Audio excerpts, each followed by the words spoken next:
ficción basada en hechos y testimonios. En 1833, en el corazón del Valle del Paraíba, la finca Montealegre respiraba riqueza y orden. Filas de cafetos, el rumor del río que corría al pie de la hacienda y la casa grande erguida como un símbolo de mando. Allí, la sombra del poder se proyectaba en cada puerta, en cada mesa, en cada placa de honor clavada en la pared. Y entre las maderas crujientes del piso noble y el polvo de la senzala, un secreto aguardaba para quebrar todo lo que parecía inquebrantable. La baronesa Isabel Soares de Andrade era la encarnación de esa autoridad. No era una mujer tomada únicamente por la belleza de su linaje. Su gesto, sus prendas, la manera en que ordenaba la casa la convertían en providencia y sentencia. Sus manos habían trazado pactos, sus ojos habían trazado límites. El apellido debía permanecer puro, la fortuna debía pasar intacta a quienes llevasen el apellido en la sangre. Cualquier mancha que amenazara la reputación de los Andrade no merecía consideración. Se apagaría como una vela que pone en riesgo la estancia. Sus 3 hijas vivían bajo ese prisma de exigencia. María Clara, la mayor, de 25 años, caminaba por la casa con el orgullo de quien sabe colocar su sonrisa en el lugar correcto. Ana Rosa, 2 años menor, era devota y retraída. Su piedad no era solo fe, sino una confesión permanente de timidez y miedo. Josefa, la más joven y ligera, tenía 19 años, una figura que parecía hecha para florecer en los salones, pero cuya fragilidad pronto se volvió dolorosa. Domingo trabajaba dentro de la casa. No era solo un criado, era parte de la carpintería de la vida íntima de Montealegre. Atendía los aposentos, recogía libros a media tarde, cerraba las puertas tras las visitas y conocía los recovecos del silencio que la familia guardaba. Era, en el lenguaje brutal de la época, un esclavo. Su cuerpo estaba ligado a la finca por contratos de propiedad, pero su presencia, sus manos, su voz, a veces apenas audible, atravesaban las barreras que la misma etiqueta intentaba levantar.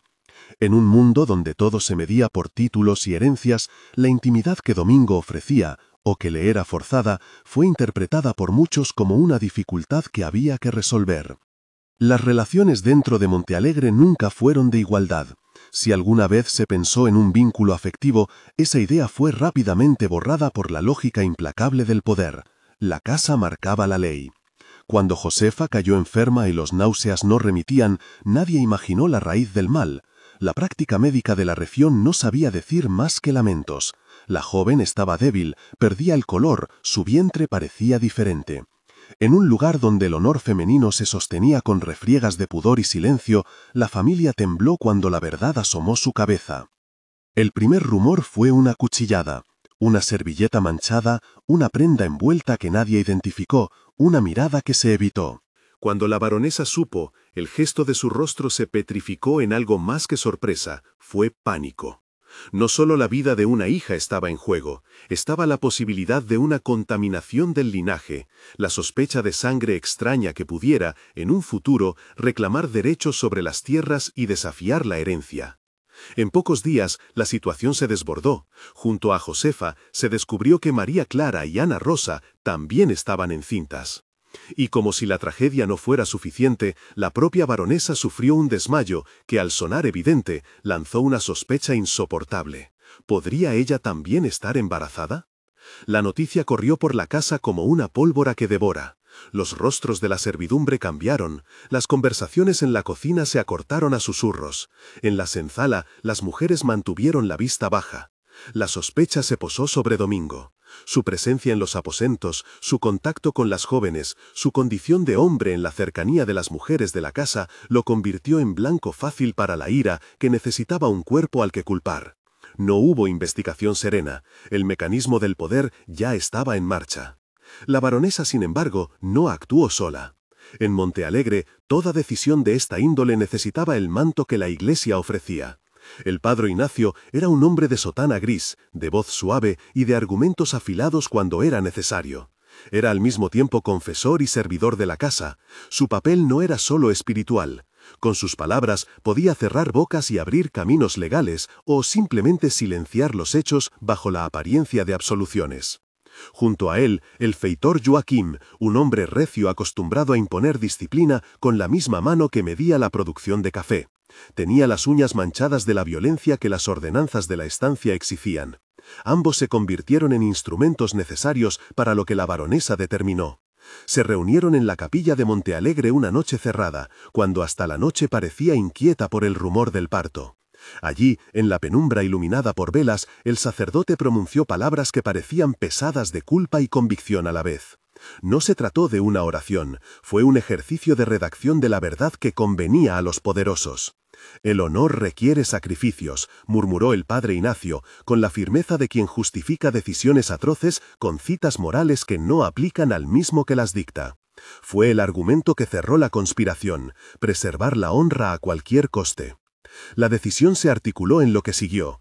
No habría juicio justo, la historia se escribiría en la sombra, con la excusa de protección. Joaquín debía encargarse de lo grueso, aquel que ordena no siempre se ensucia las manos. Domingo fue llevado una madrugada cuando la casa dormía. No hubo gritos registrables en la distancia que pudiera despertarla. En Montealegre, los sonidos de la noche estaban domados por la costumbre del silencio. Se dice que lo ataron, que lo llevaron hasta la ribera del Paraíba do Sul, que su cuerpo fue abandonado al río. No hubo espectáculo público. El entierro que se hizo fue un espectáculo preparado, un luto fingido para un esclavo fugitivo que nunca regresaría. A partir de entonces, la máquina del encubrimiento se desplegó con eficacia administrativa. Un certificado, una breve nota en el libro de la casa, la versión de una epidemia que había pasado por la senzala y por la propia casa para justificar las pérdidas, palabras que ocultan manos. Los recién nacidos, en tanto, fueron divididos en destinos que nadie debía cuestionar. Uno partiría a Ouropreto en manos de un capataz, otro a Salvador, el tercero a São Luís. La baronesa explicó a quienes escuchaban que así se preservaba la seguridad de la sangre, que así se evitaba la mancha, que en su visión amenazaría la continuidad de la familia. ¿Quién se atrevía a dudar de la palabra que todo lo sustentaba? Gloria y temor se confundían en la casa grande. Los partos fueron silenciosos y cubiertos por la sombra. Josefa, frágil por el esfuerzo, dio a luz de manera prematura. La falta de asistencia médica adecuada, la presión de la casa y el propio secreto se volvieron contra ella. Los relatos de quienes la atendieron hablan de manos temblorosas, de ropas que no llegaron a secarse, de un llanto que no hubo fuerzas para sostener. Josefa murió semanas después, y con su muerte se enterró a la vez la idea de que Montealegre podría haber sido otra cosa. La baronesa, impasible en apariencia, comenzó a envejecer por dentro. Alguna vez amaneció con los ojos enrojecidos, como si hubiera llorado en soledad. Pero el mundo veía la compostura y la etiqueta. Otro mundo veía la grieta que se horadaba en el alma de la casa. Ana Rosa fue la que quedó más quebrada. Si María Clara mantuvo su orgullo como escudo, Ana Rosa se dejó invadir por la culpa. En su pecho, la culpa se volvió una piedra que la arrastró hacia el confesionario del padre Ignacio, hacia las noches sin sueño y hacia las manos que pedían consuelo que no encontraba. Sus pasos por la capilla eran medidos, sus rodillas se doblaban con una plegaria que no quería palabras. En su memoria, Domingo no era un culpable, era una presencia que había ocupado ámbitos donde ella era instruida a creer que nada debía transgredirse. En ocasiones, sus recuerdos se transformaban en reproches contra sí misma. ¿Cómo pudo haberse entregado a lo que la casa no permitía? No era un pensamiento justo, pero la culpa necesitaba culpables cercanos, y Ana Rosa se encontró a sí misma como receptáculo de una violencia que le fue impuesta. La historia, como suele suceder, nunca es limpia. En Montealegre aparecieron pequeñas grietas, rumores que cruzaban el pueblo, testimonios de criados que habían oído una discusión en la ribera, una carta que no llegó a su destino, un pañuelo con una costura que alguien reconoció como perteneciente a la baronesa. Nada de eso bastó para abrir una causa pública. La maquinaria que protegía a los Andrade funcionaba. La justicia local no miró con curiosidad donde la Casa Grande ya había decidido cerrar las ventanas. El dinero, la influencia, la sagrada apariencia eran muros que encubrieron el crimen. Con el paso del tiempo, la finca recuperó su ritmo externo. Los forasteros seguían admirando los jardines, el mercado celebraba la producción de café, la baronesa retomó su lugar en la mesa de honor. Pero en los rincones, la memoria de la que se reniega se mantenía como un polvillo que cubre todo. Improntas de culpa que se filtraban por las juntas de las puertas, ojos que no miraban y conversaciones que terminaban abruptas. Aquellos que habían participado en la conspiración continuaron con su vida, con la convicción, o la mentira, de que todo había sido por el bien mayor. En la senzala, la derrota fue distinta. Dandara, madre libre que había conocido a Domingo en otra parcela de la región y que, con el tiempo, había visto a su compañero desaparecer, cuidó del hijo que había quedado. Ella no pertenecía al apellido Andrade ni pretendía defender su respeto. Vivía otro tipo de dignidad, sobrevivir con el propio rostro y el propio nombre. El niño que crió, Carlos, creció entre historias a medias, miradas que buscaban la verdad en los pliegues del silencio y una curiosidad que fue alimentándose con libros prestados, con palabras robadas de la biblioteca de la casa y con historias que la noche contaba a quienes aún se atrevían a oírlas. Carlos era un muchacho que no había recibido un apellido que le abriese puertas, pero sí había heredado algo más peligroso. Una pregunta que crecía como llaga. ¿Qué le había pasado a su padre? ¿Por qué los relatos se cerraban con un código de silencio que nadie rompía? Con los años, la pregunta se transformó en combustible. Estudió, leyó, escuchó a los ancianos, fue tanteando recuerdos. No buscaba venganza del modo visceral de quien quiere sangre, sino una forma de restituir nombres. En su mirada no cabía el odio simple, cabía la necesidad de poner cada pieza en su lugar para que la memoria dejara de ser un velo. La transición entre las épocas en Montealegre fue lenta pero implacable. Donde antes el orgullo y el poder eran casi indistinguibles, el tiempo empezó a arañar la estructura. La baronesa envejeció, algunas cosechas disminuyeron, la casa perdió a manos del río algo de su esplendor. Las heridas morales que la familia había ejercido comenzaron a notarse en la ruina de lo que no se alimenta. La reputación nunca se compone del silencio permanente. Tarde o temprano, la verdad exige un precio. Cuando Carlos decidió que la pregunta merecía una respuesta, no estaba solo en su empeño. Conocía la geografía humana del lugar, sabía que había criados mayores que aún recordaban la noche del río, que algunas mujeres de la cocina guardaban secretos con la misma devoción con la que guardaban las recetas. También conocía los límites peligrosos de su empresa. Enfrentarse a la memoria de los poderosos en un mundo que todavía reverenciaba el apellido era arriesgarse. Sin embargo, la determinación de poner nombre a la ausencia de su padre le llevó a estudiar el lenguaje de la memoria. Cómo se esconde un hecho, qué gestos lo delatan, qué caras se enrojecen cuando se pronuncia un nombre prohibido. Su primer movimiento fue simple y paciente. Empezó a recoger voces en la sombra, una a una. Un anciano que trabajaba en los cercos recuerda haber visto a Joaquín salir con un bulto esa noche. Una mujer que lavaba en la ribera aseguraba haber encontrado huellas que no correspondían a la huella de un fugitivo. Un niño que por aquel entonces había sido aprendiz de boticario guardaba una nota que hablaba de partos y de recogidas secretas. Todo ello era fragmentario, imperfecto, pero Carlos sabía leer entre las grietas. Aun cuando los documentos oficiales no registraban más que lo que convenía, la memoria popular retenía un hilo que, si se tensaba con paciencia, podía revelar la trama. Hubo también quien le aconsejó prudencia, que las investigaciones no solo arruinan apellidos, sino que, a veces, ponen en peligro vidas inocentes. Carlos escuchó el consejo como quien escucha la voz de la prudencia que no debe ser olvidada. Entre la sed de verdad y la protección de aquellos que, como él, fueron sacados de Montealegre en edad temprana, se planteaba un dilema ético que lo acompañaría en cada encuentro. Revelar todo implicaría exponer a 3 hermanos nacidos en una mentira. Guardar silencio implicaría permitir que la injusticia permaneciese impune. La contradicción era profunda, y lo cambió.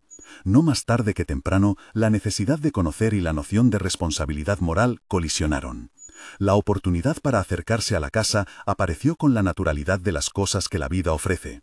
Una misa de domingo a la que acudía la baronesa, una confesión pública que se permitía porque la respetabilidad lo exigía. Carlos, ahora hombre, con la voz templada por los años de lectura y de escucha, tomó la decisión de buscar a Ana Rosa en su retiro espiritual. Sabía que ella, a quien la culpa había devorado en silencio, era el lugar donde la verdad podría germinar o morir.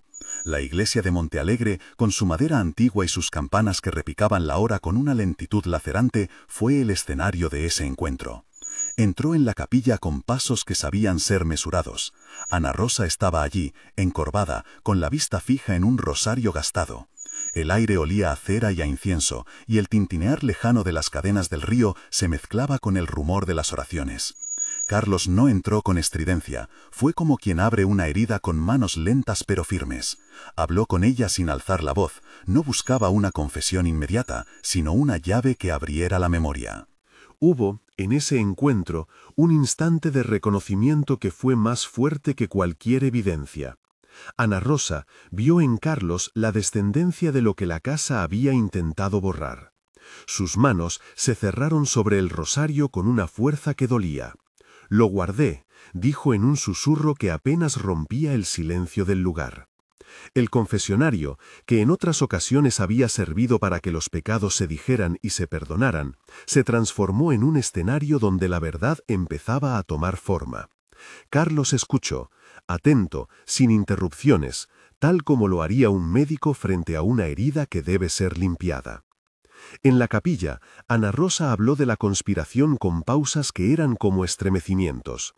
Habló de la noche en que Joaquín acompañó a Domingo, de la luz que se extinguió en el río, de la sensación de que algo irreparable se pegaba a sus manos. No pronunció con crudeza los actos, pero dejó ver la lógica que los sostuvo, la idea de que el mal estaba justificado por la preservación de la casa.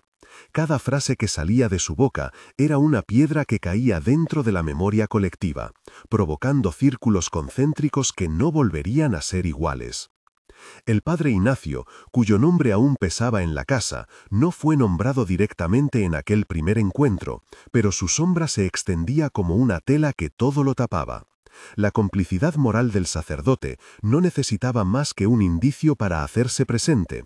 Quien la escuchó en la capilla entendió que algunos bosques están tan enmarañados que no se puede ver qué árbol es el responsable del enredo. Mientras Ana Rosa hablaba, la campana de la iglesia repicó con un sonido que pareció marcar el punto sin retorno. Carlos tuvo ante sí una versión parcial, no era aún la totalidad de la verdad, pero era suficiente para conocer la arquitectura del crimen. La confesión, sin embargo, estaba lejos de ser completa. Ana Rosa, por momentos, se detenía como si un muro la obligaba a callar. Había cosas que pesaban más que el remordimiento. Había miedo por los niños nacidos en el exilio. Había piedad por María Clara, cuya vida también había sido arrasada por esa cadena de silencio. Había la necesidad de no destruir lo que quedaba de una familia. «Si digo todo, arruinaré vidas que no pidieron nacer en este escondrijo», murmuró, la voz quebrándose en el interior de la iglesia. Y en esas palabras apareció, con la nitidez de una herida, la encrucijada que pesaría sobre Carlos. ¿Qué hacer con la verdad cuando la verdad podría aplastar a los inocentes? La primera parte del camino de Carlos terminó en la capilla, con el rosario aún entre las manos de Ana Rosa y la plegaria suspendida en un aire que olía a velas. Afuera, el mundo continuó. El río siguió corriendo, la casa siguió con su fachada impecable, y, en la distancia, alguien terminaba la faena del día en los cafetales. Pero dentro de la iglesia algo se había movido. La memoria, esa bestia que no muere, se removía y empezaba a ejercer presión para salir. Cuando Carlos abandonó Montealegre esa tarde, supo que había tocado algo que no podía dejar atrás. Iba con piezas en la mano y con un camino por delante. El rumor de la casa, la confesión a medias de Ana Rosa, las notas encontradas y la sombra del río constituían un mapa incompleto. Era el mapa de una verdad que pedía ser revelada, pero que también exigía cuidar de los inocentes que sin haber pedido nada habían nacido arrastrados por el viento de la dignidad rota. En la memoria de Montealegre, algunos nombres empezaban a recobrarse, y con ellos la posibilidad de que la casa ya no pudiera erguirse con la misma soberbia. Pero aún faltaba la confrontación definitiva, el esclarecimiento público y la decisión que pondría en juego la integridad de vidas ajenas. El tiempo se apretaba como un reloj que no admite pausas. Entre las sombras de la capilla, el murmullo de la verdad crecía, y Carlos, que ya había decidido actuar, se preparaba para arrancar la venda que ocultaba la historia. En la distancia, el río continuó su curso, indiferente y eterno, como testigo mudo de lo que la casa había intentado borrar. Y la casa sintió, por vez primera, que su apariencia de inmutabilidad empezaba a resquebrajarse. Antes de seguir, este relato es una dramatización basada en hechos y testimonios, y aunque el título que nos trajo aquí use otra palabra, la figura que atraviesa toda la historia es la de Domingo, el esclavo al que Montealegre quiso hacer desaparecer. Si esta historia te interpela, suscríbete y acompáñame hasta el final. La confesión en la capilla se prolongó como una telaraña que, por más delicada, atrapaba verdades que nadie quería ver. Ana Rosa habló despacio, como quien explora notas escondidas dentro de un estuche antiguo. Cada palabra era un hilo que se tensaba, cada pausa un hueco donde el remordimiento respiraba. Contó la planificación con la voz de quien recuerda el momento en que su propio cuerpo se volvió una moneda. Habló de las noches en que la baronesa y el padre Ignacio se reunían en la penumbra, del modo en el que el sacerdote ofrecía una lectura que servía a la casa, no como consuelo, sino como cobertura moral. Lo llamaban la limpieza, dijo Ana Rosa, sin dramatizar, nombraba la eufemística maquinaria que convierte decisiones en rituales. Según ella, Ignacio no solo dijo palabras de absolución, redactó informes, sugirió la versión que se registraría en los libros y explicitó cómo la pena debía verse como fuga. Un esclavo fugitivo que se extravió en el río, habría sugerido, para que la ley no preguntase. Habló también de Joaquín, que no actuaba con retórica sino con la economía brutal del que no piensa en justicia. Relató cómo Joaquín vigiló la casa las noches previas, cómo organizó la salida de Domingo, cómo lo llevó hasta la ribera bajo el pretexto de buscar herramientas, y cómo aquellos que miraron al río al día siguiente vieron solo el silencio. Ana Rosa no detalló la violencia en términos gráficos. Describió la sensación de haberse quedado sin aire, la certeza de que, aquella madrugada, algo dentro de ella murió junto con la esperanza de que la verdad pudiera sobrevivir intacta. La confesión entró en lo que siguió, el arreglo de las criaturas. Ana Rosa explicó con la misma voz contenida que se usaba para leer las letanías, cómo se trazaron los destinos de los recién nacidos. Uno para Oro Preto, dijo, y rememoró el nombre del capataz que tomaría al niño para llevarlo a Minas. Otro a Salvador, con una nodriza que ya había trabajado para la casa. El tercero a Saint Louis, bajo la custodia de un negociante que no preguntaba. Las ciudades sonaban como puntos en un mapa, donde el anonimato se compraba con el precio de la distancia. Ella habló del proceso sin teatralidad, cajas, cartas, pagos que ocultaban sobornos, billetes entregados en la cocina en cuidado silencio. Nombres y destinos fueron intercambiados en secreto para que las criaturas formadas de la misma carne de Montealegre quedaran lejos del registro público del apellido. Cuando mencionó a Josefa, su voz se quebró. Habló del parto prematuro en términos de abandono, falta de recursos, miedos no confesados, la mano que no llegó a tiempo. Dijo que Josefa murió luego, semanas después, de una combinación de debilidad y soledad médica, que la casa celebró un funeral acorde a la apariencia y que nadie, en la realidad, miró las manos de quienes la habían atendido para ver si estaban temblando. La casa necesitaba un cuerpo muerto que calmara rumores, musitó Ana Rosa. No buscó absolución, describió los hechos y exhibió su culpa como un objeto que ya no podía ocultar. Hubo confesiones que golpearon a Carlos con una mezcla de alivio y dolor. Ana Rosa narró cómo la baronesa había sentido la amenaza de perder la pureza de la línea, cómo había temido demandas, cómo había imaginado un futuro donde un apellido manchado pudiera, por capricho histórico, perder tierras y honor. Pero también habló de un momento más íntimo, cuando la baronesa lloró sola y supo, en la oscuridad de su cuarto, que había roto algo irreparable. Luego, con un gesto frío, volvió a la mesa. «La casa sigue comiendo», dijo Ana Rosa, y la expresión era de quien sabía que la supervivencia social exige que la vida cotidiana se mantenga pese a cualquier catástrofe moral. Carlos escuchó con la paciencia de quien ha aprendido a tender a las heridas sin provocar más daño. A cada revelación tanteaba el terreno. Si aquello que oía podía salvar a los suyos o si por el contrario los condenaría aún más. Preguntó veces, sin interrogatorio, buscando precisar nombres, fechas y rutas. Ana Rosa respondió con la honestidad de quien ya no quiere protegerse a sí misma con el velo de la culpa ajena. «Lo hice por miedo», confesó en un instante, que pareció detener la cera de las velas.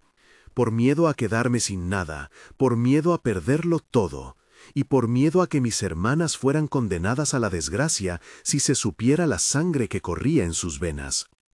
La confesión siguió hasta que la luz del día empezó a colarse por las vidrieras.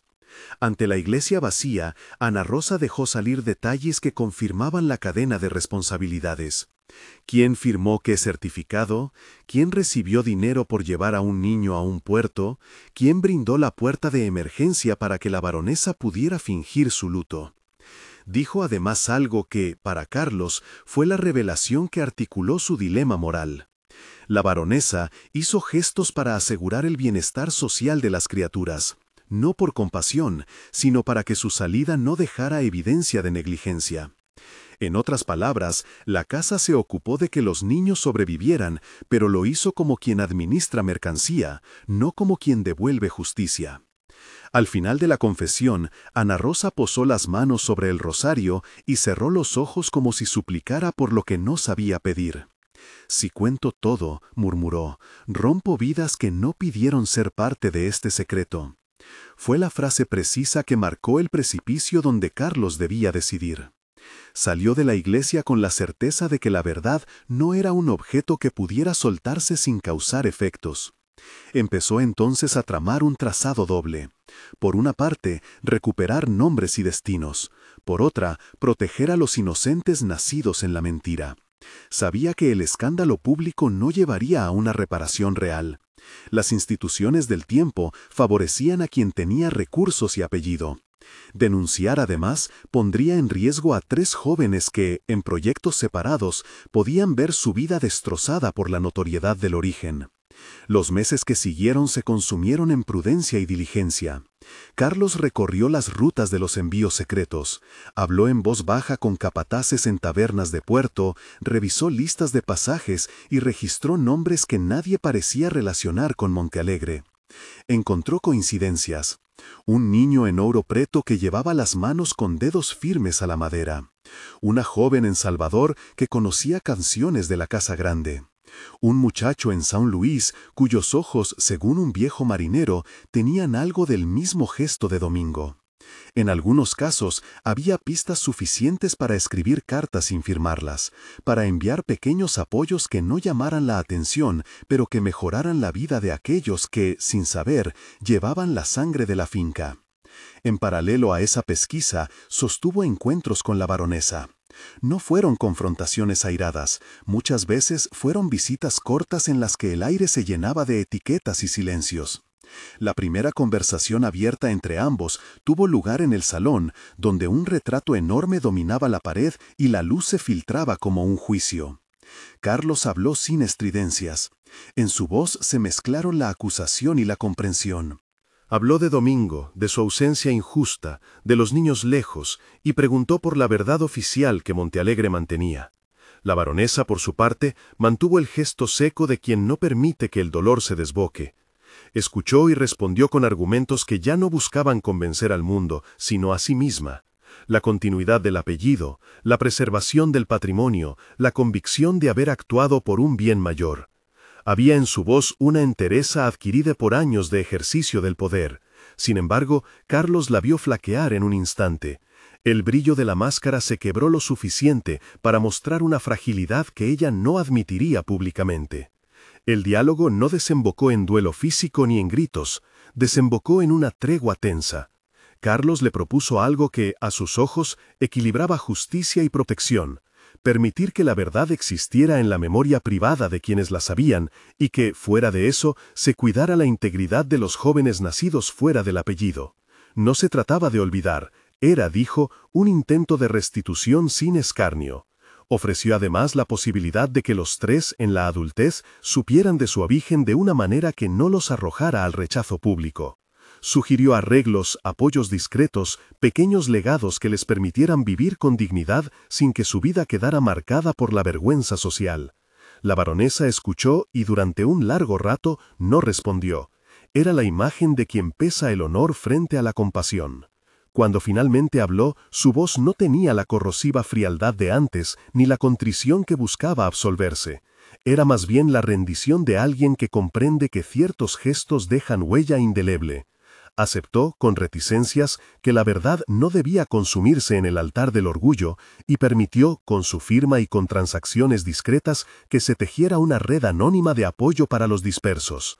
No fue una admisión pública del crimen, no hubo juicios ni páginas de diario que dijeran su nombre junto al de Domingo, pero fue, en la práctica, una reparación que no llevaba buzón para la venganza. Antes de que se cerrara ese acuerdo tácito, Carlos hizo algo más. Encontró a Dandara y le habló sin ambajes. Le ofreció conocer, si lo deseaba, el destino de algunos hermanos de sangre. Le pidió permiso para acercarse a quienes podían ser parientes y puso a su disposición los recursos que había conseguido. Dandara, mujer hecha de resistencia y nombres propios, aceptó con la dura dulzura de quien ha aprendido a sobrevivir sin pedir favores.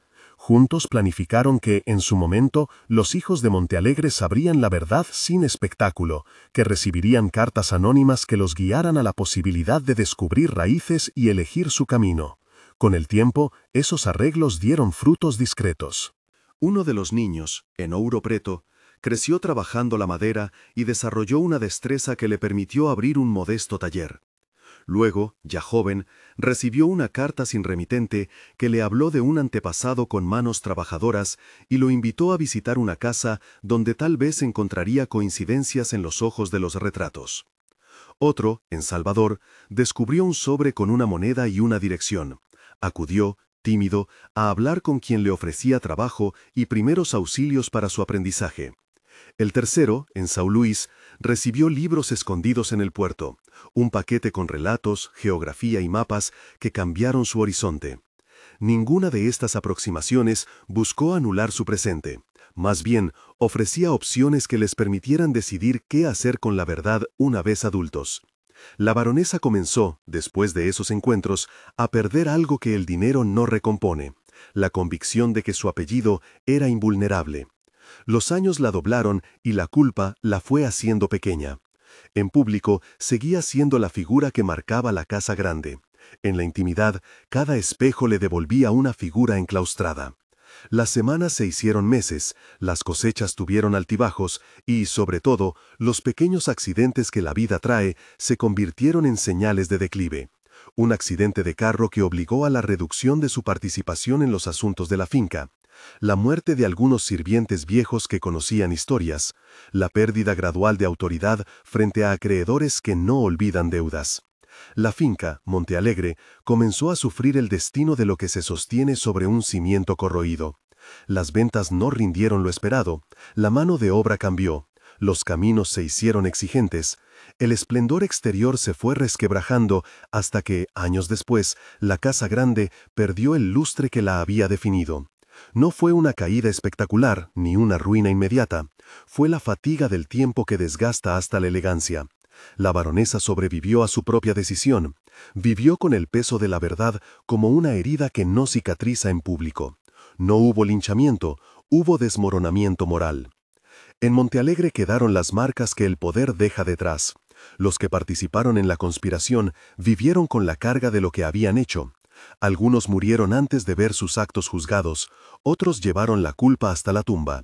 Joaquín, cuyo nombre resonó como la mano del castigo, desapareció del escenario público con la misma celeridad con que había actuado aquella madrugada. Se lo nombró aquí y allá hasta que su propio cuerpo de recuerdo se desvaneció. El padre Ignacio continuó en su altar por un tiempo, pero su autoridad quedó minada por las sospechas y por las confesiones susurradas en la sacristía. La institución que lo cobijaba no lo eximió de la mirada moral que la vecindad lanzaba, y, en los últimos años, su voz se oyó como la de un hombre que había ofrecido argumentos para tapar huecos. Carlos, por su parte, vivió con la decisión que tomó. Preservó la identidad pública de los niños, pero mantuvo la verdad como una memoria que solo algunos compartían. No persiguió la sensación de venganza, se inclinó por la restitución. En su interior, la decisión dejó una mezcla de derrota y dignidad.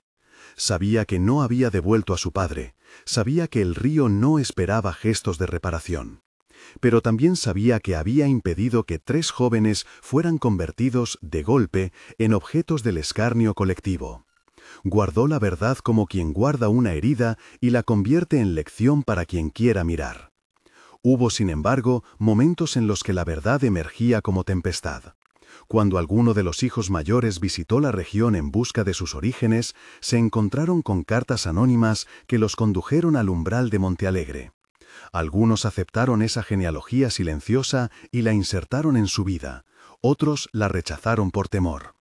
En todos los casos, la revelación no fue un espectáculo, sino una cuchillada íntima que obligó a cada uno a repensar su identidad.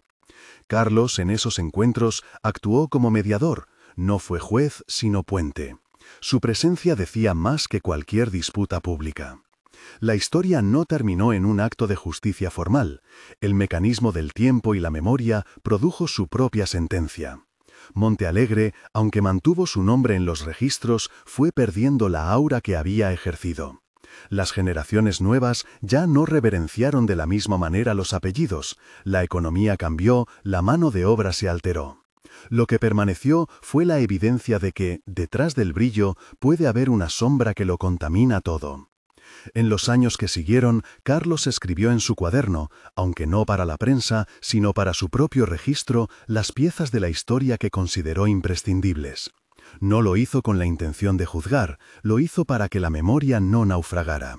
Redactó nombres, fechas, destinos, nombres de quienes habían participado y de quienes habían sufrido.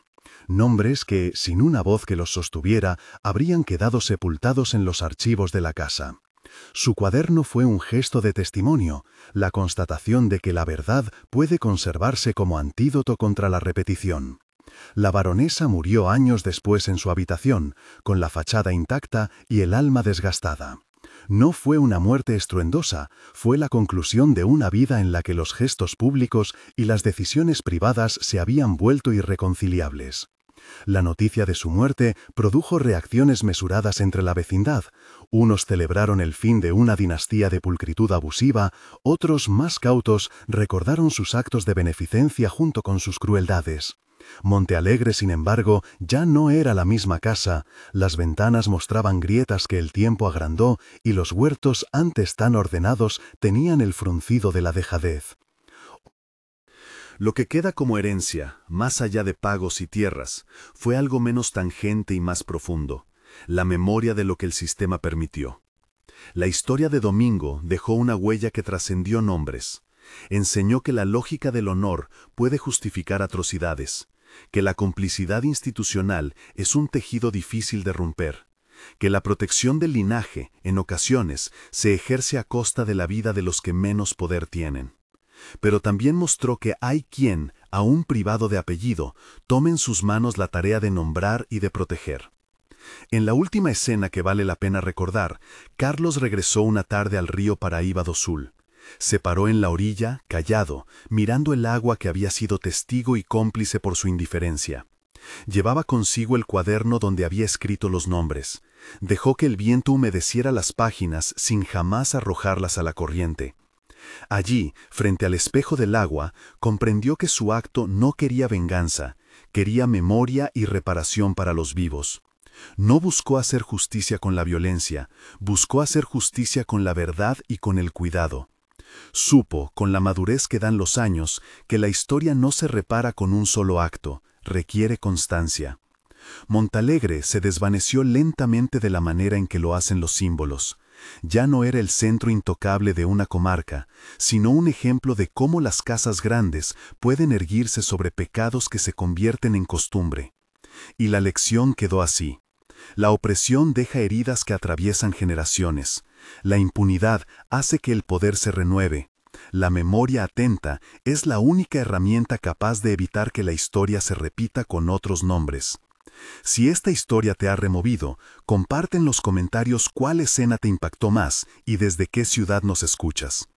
Comparte este relato con alguien que aprecie conocer las raíces de las injusticias y sus consecuencias. Suscríbete para más historias que no olvidan y para que la memoria siga encontrando voces. La Casa Grande sigue en las fotografías antiguas. El río continúa su curso silencioso, y en algún lugar, vidas nacidas por el capricho de una historia mal contada construyen su propio destino. La verdad que no rompe, sino que protege, puede ser una forma de justicia, discreta, lenta, pero inevitable.